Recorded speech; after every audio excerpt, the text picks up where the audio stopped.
नेताजी सुभाष चंद्र नेताजी सुभाष चंद्र नेताजी सुभाष चंद्र नेताजी सुभाष चंद्र नेताजी सुभाष चंद्र यही सुभाष यही चंद्र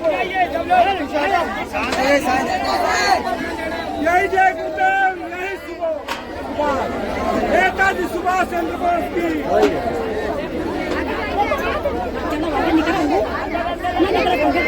करने का वादा किया।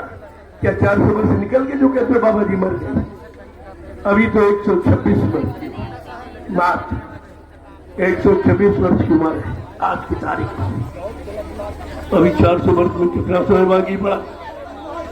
वो भी बात तुम्हारी समझ में नहीं आई, न आई है न आएगी, क्योंकि तुम समझने वाले हो नहीं, तुम जानने की इच्छा में हो नहीं। तुम्हारे अंदर शंका संदेह भूल जब गुरु के प्रति हो गया तो तुम बचोगे कैसे? इसलिए फिर भी दयालु है तो दया तो कभी छोड़ते नहीं, कि जो बार बार संदेश देते रहो, कभी न कभी जाग जाएंगे, चेत जाएंगे, इनका भला हो जाए। नहीं मानो जीवन व्यर्थ में चला जाएगा, फिर ऐसा मौका कभी नहीं मिलेगा। इसलिए प्रेमियों, अब आप आए हो जीवन रक्षक गुरु पूजा महान पावन पर ऐतिहासिक। ये ऐतिहासिक क्यों कह रहा हूं? 10 जुलाई 1952 से ये आत्मकारी का कल्याणकारी संदेश प्रसारित किया गया। आज 70-72 वर्ष के बाद ये 10 जुलाई आपके लिए आई है। ये कोई नहीं जानता और किसी ने बताया नहीं होगा, क्योंकि ये जानकारी किसी को है नहीं। ये कब से मिशन चला है और आज उसका 72 वर्ष के बाद ये अवसर आपको मिला है 10 जुलाई का। इसलिए इसमें शामिल शरीक होकर अपनी अपनी जीवात्मा का कल्याण कर लो। किसी के बहकावे भरमावे में मत आओ। कोई कुछ नहीं, तुम्हारा काम अपना नहीं कर पाएगा, तुम्हारा क्या करेगा? मैंने कहा था तुम एक ही बात उनसे कह के देखो कि जरा प्रसाद बना के दे दीजिए तो जल जाएगा। ये प्रसाद बनवाना उसके बस की बात नहीं है। यही से पता चल जाएगा कि सच्चा दरबार कौन है और झूठी दुकान कौन है। ये दुकानें हैं सब जो मजहब धर्म के नाम पर खोल गई। जयपुर में मिशन में भी जगह जगह दुकानें खोल दी। मैंने मना किया कि ऐसा कोई बोझा परे पर मत लादो। तुम अपना बोझा जन्मों का नहीं उतार सकते हो तो प्रेमियों का बोझा क्यों लाते हो? क्यों इनको बहकाते हो, भरमाते हो? तुम्हारे बस की बात नहीं। ये बोझा मत लादो। एक तो तुमने उतार नहीं पाया और फिर तुम अपना और प्रेमियों का भी बढ़ा रहे। कम से कम कुछ तो समझो। न तुम्हारी समझ में आ रहा न उसकी समझ में आ रहा।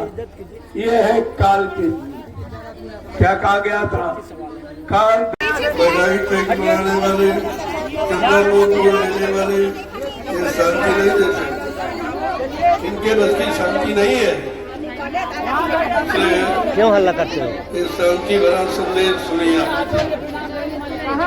आपकी समझ में आएगा। शांति भारत भूमि को किसके द्वारा मिली? क्योंकि बगैर वैचारिक क्रांति की शांति नहीं हो सकती। अब देश को वैचारिक क्रांति की आवश्यकता है, क्योंकि अब कोई विदेशी नहीं है, अब कोई गैर नहीं, सब अपने हैं। अब इनको भगाना नहीं, समझाना है और समझा करके सही सच्चे रास्ते पर लगाना है। इनके अंदर देश प्रेम,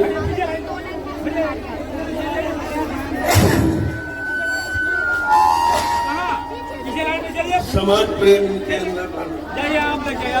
मानव में प्रीति कैसे हो, एक दूसरे के काम लोग कैसे आवे, एक दूसरे की सेवा मदद कैसे करें, इनमें दया और प्रेम कैसे आवे, मानवता इंसानियत इनके अंदर कैसे प्रवेश, उस वैचारिक क्रांति की आवश्यकता। और वह विश्व में कहीं नहीं, कहीं चले जाओ आप। मैं भारत की नहीं विश्व की बात करता हूँ, आपको कहीं नहीं, कहीं शांति है ही नहीं, क्योंकि सब क्रांति और भ्रांति और शांति में घुसे पड़े हैं, जहाँ शांति है ही नहीं। और क्रांति भ्रांति अशांति में शांति ढूंढ रहे हैं, तो इनकी बहुत गलत। इनका उद्देश्य गलत है, इनके विचार अलग हैं। इसलिए प्रेमियों, अब भारत देश को धार्मिक क्रांति की आवश्यकता है। आज क्रांति की गई, जब किसी को भगाना निकालना हो तब क्रांति की आवश्यकता है। आज देश से किसी को निकालना भगाना नहीं है, सबको सही सच्चे रास्ते पे लगाना है। सबके अंदर देश प्रेम, समाज सेवा, मानव सेवा के अंदर भरनी है। इसलिए वैचारिक क्रांति की आवश्यकता है। बगैर वैचारिक क्रांति के शांति नहीं आ सकती। आपने देख लिया 72 वर्ष राजनीति के चले गए, यानी क्रांति और भ्रांति के सिवा कुछ नहीं मिला। शांति का झूठा संदेश, शांति की झूठी आवाज लगाते रहे और सारी जनता जनार्दन को क्रांति भ्रांति अशांति में फंसा दिया। तो ये इनकी बस की बात नहीं। इसलिए मैंने कहा है ये काम नहीं इंसान का, ये काम है प्रभु। अब प्रभु के द्वारा जो शक्ति आएगी वो ये शक्तियाँ नहीं है, ये तो भ्रांतियाँ हैं। ये भ्रांति फैलाने वाले, क्रांति कराने वाले, अशांति पैदा करने वाले, इनसे आप शांति को उम्मीद करते हो, ये आपकी अज्ञानता और भूल है। अब तो देश को वैचारिक क्रांति की आवश्यकता है, यानी अच्छे भाव विचार, सच्चे भाव विचार, सच्चाई और नेक और चरित्रवान, ईमानदार, मेहनत कश, इसकी जरूरत है। बगैर ईमानदारी परिश्रम के पीछे नहीं हो सकता। भारत देश को 3 चीजों की आवश्यकता है, लेकिन उसमें भी एक भी चीज नहीं है।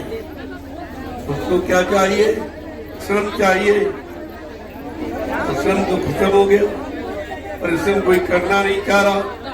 इसीलिए मैंने परिश्रम का एक नमूना आपके सामने 88,000 ऋषियों की तपोभूमि नैमिषारण्य में रखा कि श्रम, समय और पूंजी, ये 3 ही विकास के कारण, बिना इसके कहीं कोई विकास नहीं कर सकता।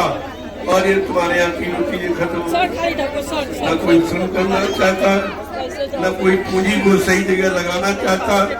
अपने स्वार्थ, लव लालच, अपने मान सम्मान, अपने भोगों की पूर्ति में ये पूंजी तुम्हारी जा रही है। तुमको विचार करना चाहिए, जहाँ ऐसी पूंजी लग जाएगी तुम्हारा भी नुकसान और देश का भी नुकसान होगा। मैं बराबर 12 वर्ष से यही संदेश दे रहा हूँ कि अब भी चेतो, अब भी जागो।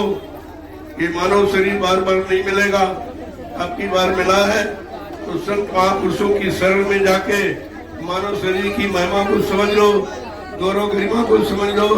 मानव जीवन का उद्देश्य क्या है, परमात्मा प्रभु ने आपको एक मानव शरीर क्यों दिया, इसकी जानकारी केवल संत महापुरुषों के पास, किसी के पास कोई नहीं बता सकता।